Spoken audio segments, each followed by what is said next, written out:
प्यारे बच्चों, स्वागत है आपका अविकारी शब्द यानी कि इनडिक्लाइनेबल वर्ड्स। देखो आप, बहुत आसान है इसको। इसमें क्या होता है कि जैसे आपने लिखा है लड़का, ठीक है, लड़का संज्ञा शब्द है। इसको आप बदल के क्या कर सकते हो, लड़के बहुवचन। इसी को बदल के क्या कर सकते हो, लड़की, यानी कि लिंग बदल गया। लिंग वचन कारक से जो चीज बदलती है वो होती है विकारी, यानी कि जो बदल सकती है उसे कहते हैं विकारी। जो नहीं बदले उसे कहते हैं अविकारी। ये तो बात समझ गया। जिन शब्दों पर लिंग वचन कारक का कोई प्रभाव नहीं पड़ता उन्हें कहते हैं अविकार। अब जैसे कल प्रातः तेज वर्षा हो रही थी। कब हो रही थी, कल। कल से तो कोई फर्क ही नहीं पड़ा। प्रातः उठकर पशुओं को चारा डालती है, प्रातः पे कोई फर्क नहीं। हम सब मित्र प्रातः टहलने के लिए जाते हैं। प्रातः, यहाँ प्रातः प्रातः पर ही एग्जाम्पल से समझाया गया। अब जो अविकारी शब्द हैं वो 5 तरह के हैं। पहला क्रिया विशेषण, संबंध बोधक, समुच्चय बोधक, विस्मयादि बोधक और निपात। सबसे पहले क्रिया विशेषण को देखते हैं। क्रिया विशेषण का काम है क्रिया की विशेषता को बताना। जैसे बस आ रही है तो किधर से, इधर से आ रही है, ये क्रिया विशेषण है। इधर पानी बह रहा, कैसे बह रहा, तेज, क्रिया की विशेषता बता। क्रिया विशेषण भी कितने तरह के, रीतिवाचक, स्थानवाचक, कालवाचक और परिमाण, 4 तरह के क्रिया विशेषण है। सबसे पहले रीतिवाचक, यानी कि काम करने का तरीका, क्रिया कैसे हो रही है।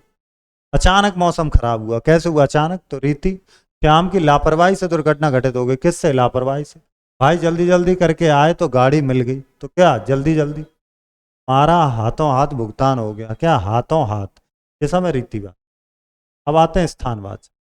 ये जगह बता, जैसे चोर उधर भागता हुआ गया, इधर उधर। दादाजी बाहर अखबार पढ़ रहे हैं, बाहर। मेरे विद्यालय के निकट ही मेला लगा हुआ, हम स्टेशन से ही आगे पीछे चल रहे हैं। ये स्थान को बता रहे हैं। कालवाचक समय बताएगा, जैसे आज, कल, परसों, प्रातः, साय, 4 बजे, हर रोज। इसी तरह परिमाण बताएगा, मात्रा, जैसे कम, थोड़ा, उतना, बहुत, ज्यादा। जैसे जितना उठा सको उतना बैग भरना। कुछ तो बताओ, तनिक और रुक जाओ, अधिक मत। अब आते हैं आगे।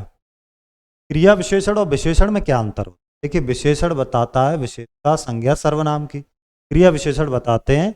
यहाँ पर एक अच्छा उदाहरण दिया गया है जहाँ पर तेज शब्द प्रयोग किया।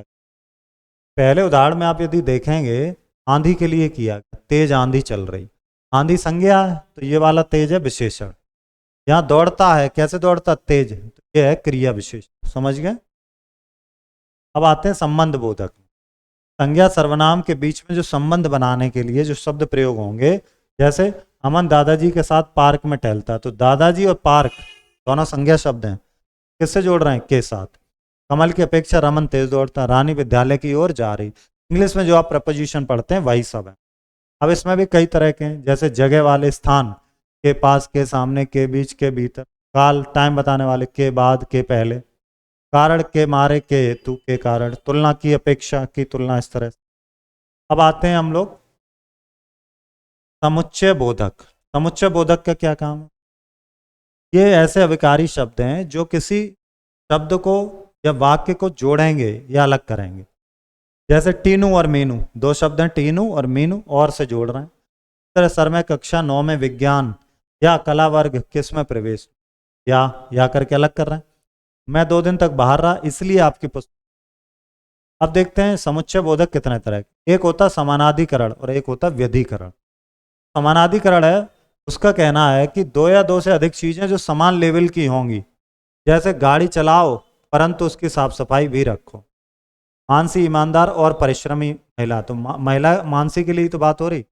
बच्चों को डांटो मत बल्कि उन्हें समझाओ।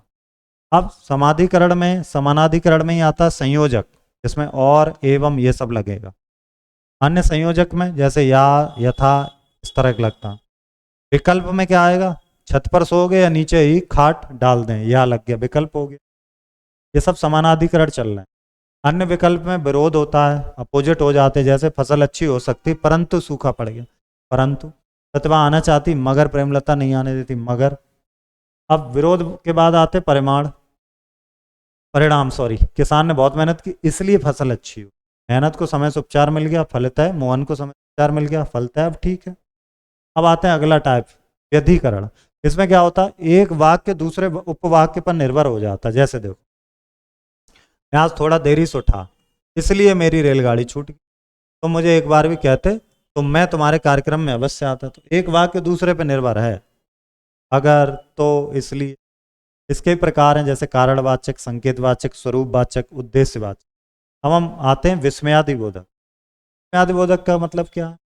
ऐसे अविकारी शब्द जहां आश्चर्य, हर्ष, भय, शोक आदि भाव को प्रकट करें। जैसे वाह कितनी अच्छी सुगंध आ रही, शाबाश और मेहनत करो, अरे तुम कब आए, हो रहा। इसमें हर्ष सूचक शोक, विस्मय, घृणा सूचक स्वीकृति, चेतावनी, आशीर्वाद, अभिवादन, संबोधन, अनुमोदन, ये सब चीजें रहती हैं। अब आते हैं निपात। जो अविकारी शब्द किसी शब्द को बल प्रदान करने के लिए प्रयोग में लाते हैं उन्हें कहते हैं निपात, यानी कि जोर देने के लिए। जैसे ही, पानी ही पीऊंगा, तो एक बार मेरी बात तो सुनो, भर, साल भर, तरह के शब्द हैं, भी, तक, केवल। आते हैं एक्सरसाइज पर। समुच्चय बोधक शब्दों को एक एक वाक्य की रचना। या जैसे ठंडा या गर्म लोगे, गर्म ले लो, इसलिए आए, ये मैं आया, ये मैं। ऐसे ही आप आगे बनाओगे। अब देखते हैं अगले में, वाक्यों प्रयोग करके लिखिए। मात्र, यह पुस्तक मात्र 50 रुपए की है। मात्र का प्रयोग हो गया। तरह तो, तुम चलो, तो पहले तो कर दिया, बाकी आप बनाएंगे। चलो मिलान कर लेते हैं। के भीतर, क्या है ये, स्थान है, के भीतर। कलर बदलते हैं। के पूर्व, ये क्या है, काल है, समय है। के हेतु, ये कारण है।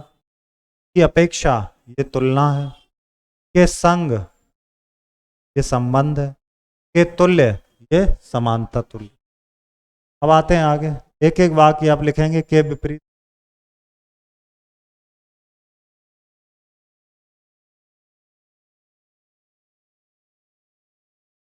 राम का स्वभाव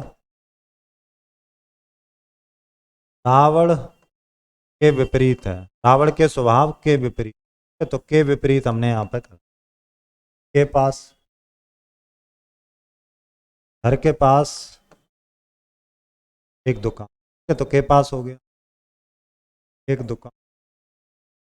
आगे आ जाओ। विस्मयादिबोधक शब्दों का प्रयोग करके एक एक वाक्य, तो इसमें से कोई भी ले लो। जैसे ये ले लेते हैं, सावधान। आगे आपने देखा होगा बोर्ड वोर्ड पे लिखा हुआ, तीव्र मोड़ है।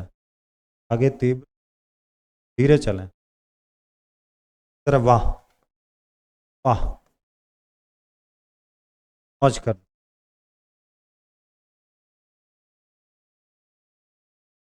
विशेषण क्रिया विशेषण के दो दो उदाहरण, तो आप एक तो उदाहरण लिख लेंगे तेज वाला, क्या, तेज विशेषण के लिए भी और क्रिया विशेषण, ठीक। इसी तरह संबंध बोधक के लिए, क्रिया विशेषण के लिए आप लिख लेंगे, या संबंध बोधक के सामने के लिए आप बना सकते हैं। ठीक है, मिलते हैं अब अगले अध्याय में। धन्यवाद।